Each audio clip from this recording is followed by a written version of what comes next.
भाई आज की वीडियो में ये जो मल्टीमीटर है इसको चलाना सिखाऊंगा। आप दुकान पर कहीं पर भी जाते, कोई भी पंखा, मिक्सी या ग्राइंडर या जेना मशीन कुछ भी ख़राब होता है तो दुकानदार सीधा मल्टीमीटर में दो तार लगाता है, मशीन को चेक करता है और सीधा बोलता है मशीन ख़राब है या सही है या सही होने वाली है या क्या प्रॉब्लम है। वो मल्टीमीटर लगाते ही बता देता है। जैसे डॉक्टर वो कान के अंदर लगा के हार्ट बीट चेक करता है उस तरीके से। तो ये मल्टीमीटर का जो जितने फंक्शन है, जितने पूरे मैं समझाने की कोशिश करूँगा, और अगर वीडियो पूरा देखोगे तो आपके एक एक चीज़ आराम से समझ में आ जाएगी। तो शुरुआत करते हैं हम एसी वोल्टेज से। तो एसी वोल्टेज के हमें जो ये बटन है, इसका जो तीर का निशान है वो 700 के आसपास रखना होगा, क्योंकि 200 से ज़्यादा रहता है। अगर आपको पहले मालूम है कि वोल्टेज घर के 200 से कम है तो आप 200 पर रख सकते हो। अगर 150 160 वोल्टेज है 200 पर रख सकते हो। अगर 200 से ज़्यादा है तो आपको 700 पर रखना होगा, तीर का जो निशान है वो। तो अभी आप घर के वोल्टेज आप देख पा रहे हैं 251 है। मेरे घर में इन्वर्टर लगा हुआ है, उसकी वजह से यहाँ पर जो वोल्टेज है वो कुछ 250 260 270 तक चले जाते हैं, क्योंकि इन्वर्टर में फ्रिक्वेंसी और वोल्टेज बढ़ा कर रखते हैं ताकि जो पंखा है वो फुल स्पीड में चले। ये है मेरे पास रिचार्जेबल 3.7 वोल्ट का सेल, जिसको हम बैटरी बोलते हैं या जो भी बोलते हैं। ये सेल का जो वोल्टेज है वो दिखा रहा हूँ, 1 वोल्ट भी इसके अंदर पूरा नहीं है, क्योंकि काफ़ी टाइम से ऐसे ही पड़ा, इसको मैंने चार्ज किया नहीं है। तो इसका देखो, अब जब मैंने उस मीटर को थोड़ा सा बढ़ाया तो यहाँ पर इसके जो वोल्टेज है वो क्लियरली मुझे अच्छे से दिख रहे हैं, जो कि मिली एम्पीयर में मैंने जब चेंज किया। तो अब आ जाती है इसके जो वो बैटरी है उसके वोल्टेज कितने होते हैं। तो मैंने सेल का चेक किया जिसमें 1 वोल्ट भी नहीं है। यहाँ पर लिखा हुआ है 12 वोल्ट 8 AH, मतलब 8 एम्पीयर तक ये लोड ले सकते हैं आराम से, मतलब ये लोड मतलब दे सकती है जो भी है। तो यहाँ पर मैं पहले मल्टीमीटर से इसके वोल्टेज चेक कर लेता हूँ। वोल्टेज चेक करने के लिए सबसे पहले इस जो मीटर है इसमें दिखना भी चाहिए कि वोल्टेज कितने आ रहे हैं। तो मैं थोड़ा बैटरी को और क्लोज कर लेता हूँ ताकि आपको जो सुई है वो लगाता हूँ वो भी दिखाई दे, और जो वोल्टेज है इस बैटरी के वो भी आराम से दिखाई दे। तो अब जैसे मैं लगाता हूँ दोनों वायर, जैसे पॉजिटिव उधर पॉजिटिव, नेगेटिव उधर नेगेटिव, तो 8.61 मतलब ऐसा कुछ वोल्टेज 8 या 8.5 के आसपास वोल्टेज शो हो रहे हैं। ये है जो डीसी मोटर है। मैंने इसको सीडी के जो लोडर होता है उसके अंदर से निकाला, कि लोडर जो सीडी को अंदर लेके जाते हैं, अंदर फिट करता है, तो वहाँ से मैंने इसको बाहर निकाल दिया, क्योंकि सीडी आजकल सीडी का ज़माना चला गया। तो वहाँ से मैंने इसको निकाला, और निकालने के बाद अभी यहाँ पर आपको चेक करवा रहा हूँ। इसे ये 5 वोल्ट से चलने वाला है, लेकिन इसको हम 12 वोल्ट से भी चला सकते हैं, क्योंकि इसमें जो आरपीएम है वो थोड़ा बढ़ जाते हैं। तो यहाँ पर मैं टेप इसलिए लगा रहा हूँ, जब ये घूमेगा तो आपको दिखाई नहीं देगा। अगर टेप लगा देता हूँ तो आपको ये आराम से दिखाई दे देगा जब ये मोटर घूमेगी। पहले मैं बैटरी का वोल्टेज दिखा देता हूँ, 8.70 है। अब इसका जो बैटरी का कनेक्शन है वो इसके साथ करता हूँ। पॉजिटिव को पॉजिटिव के साथ जोड़ता हूँ, नेगेटिव को नेगेटिव के साथ जोड़ता हूँ। मतलब सीधी सी बात है, लाल तार को लाल तार के साथ, और जो ब्लैक तार है, काला तार है, उसको काला तार के साथ जोड़ता हूँ, तो मोटर आराम से घूम जाती है। मतलब 8 वोल्ट से मोटर आराम से घूम जाती है, इसलिए मैंने चेक करवाया आपको बैटरी के अंदर 8 वोल्ट है परजेंट में। तो यहाँ तक हो गया। अब बारी आती है हमको इसका चेक करना है रजिस्टेंस। इससे पहले मैं आपको जो मेरे पास सोलर प्लेट है उसकी वोल्टेज आपको शो करवा देता हूँ। ये देखो, मैंने लाइट बनाया था जिसका एक एलईडी है वो 3 वोल्ट लेता है, उसके बाद दूसरा 7 वोल्ट, तीसरा 10 वोल्ट, चौथा 13 वोल्ट, इस तरीके से इसमें 4 एलईडी जल रही है। तो अब आप देख पाएंगे कि जैसे ही मैं इसमें सप्लाई देता हूँ, जो अपना मल्टीमीटर है वहाँ से इसकी तार में कनेक्ट करता हूँ, तो यहाँ पर जो वोल्टेज आएंगे वो लगभग 13 वोल्ट के आसपास आने चाहिए, क्योंकि ये एलईडी का सेटअप मैंने घर पर ही बनाया था। देखो करेक्टली 13 वोल्ट आ रहा है, इसलिए वो जो लाइट जल रही है। हाँ, 1-2 वोल्ट इससे ऊपर नीचे हो जाता है, कोई दिक्कत नहीं है, लेकिन ये कम से कम 25 वोल्ट तक ये सपोर्ट करती है, और 25 वोल्ट तक इस एलईडी से मैं पता कर सकता हूँ घर पर। क्योंकि सोलर प्लेट दिन में जो 12 वोल्ट की सोलर प्लेट होती है वो कम से कम 20 या 22 वोल्ट आउटपुट निकाल देती है। हाँ, अब आते हैं रजिस्टर चेक करने पर।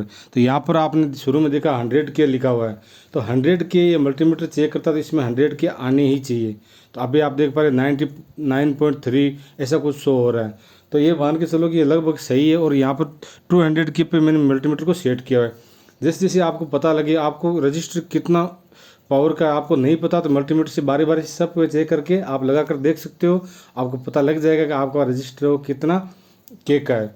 तो इस तरीके से आप पता कर सकते हो। अभी रजिस्टर में रख देता हूँ, उसके बाद इसमें जो आगे का फंक्शन है उस पर चलते हैं। वैसे इसमें कंटिन्यूटी मोड आता है सीधा इसके बाद, क्योंकि इसमें सारे जो कम ज़्यादा है वो सारे आप चेक कर सकते हो।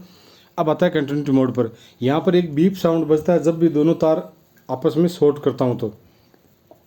तो इस तरीके से मोटर को चेक किया जाता है। जैसे मैं इस मोटर में लगाता हूँ तो आप देख पा रहे हैं वहाँ रीडिंग आता है, और इसमें बीप साउंड भी बजता है, तो पता लग जाता है कि मोटर सही है या ख़राब है। हाँ, अंदर से फॉल्ट होगी तो भी इसमें पता लग जाएगा कि फॉल्ट है। ये दोनों तारों में जैसे ही मैं सप्लाई देता हूँ तो बीप साउंड बजता है।